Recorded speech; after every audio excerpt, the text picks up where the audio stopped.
Assalamualaikum warahmatullahi wabarakatuh.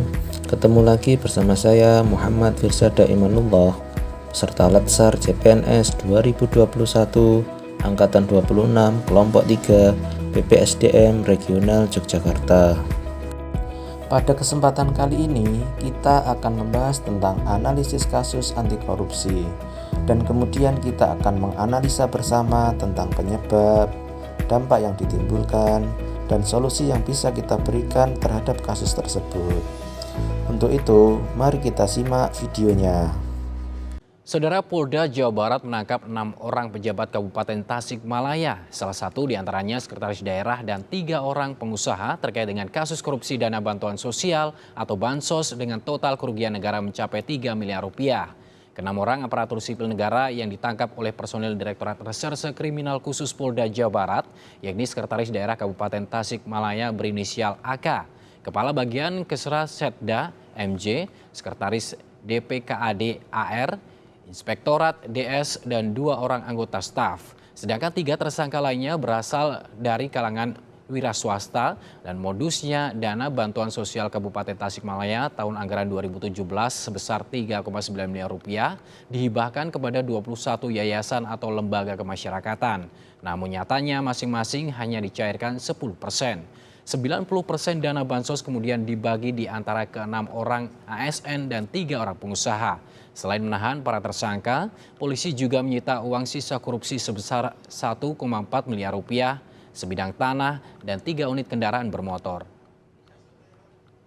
Ada 21 yayasan, nanti secara teknis jumlahnya, totalnya ada 3,9 M. Dana Pemda, bantuan sosial yang harus diserahkan sebetulnya total 3,9. Tetapi karena ada pengembalian tadi hanya mungkin 10% dikasihkan tanda tangan, yang sisanya balik lagi ke pemerintah, artinya ke pejabat ya. Kemudian dilakukan pembagian.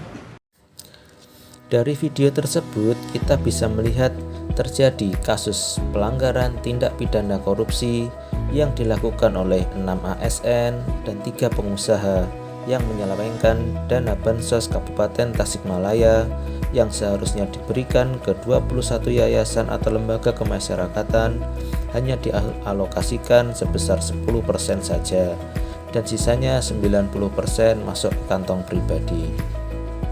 Dari kasus tersebut kita bisa melihat terjadi pelanggaran nilai dasar anti korupsi. Di antaranya adalah jujur, peduli, tanggung jawab, sederhana, dan keadilan. Penyebab kasus tersebut bisa terjadi adalah: yang pertama, adanya kesempatan dan kurangnya pengawasan. Yang kedua, penyalahgunaan wewenang. Dan yang ketiga, rendahnya moral pejabat publik itu sendiri. Dampak yang bisa ditimbulkan adalah: yang pertama, kerugian negara. Yang kedua, benturan konflik kepentingan.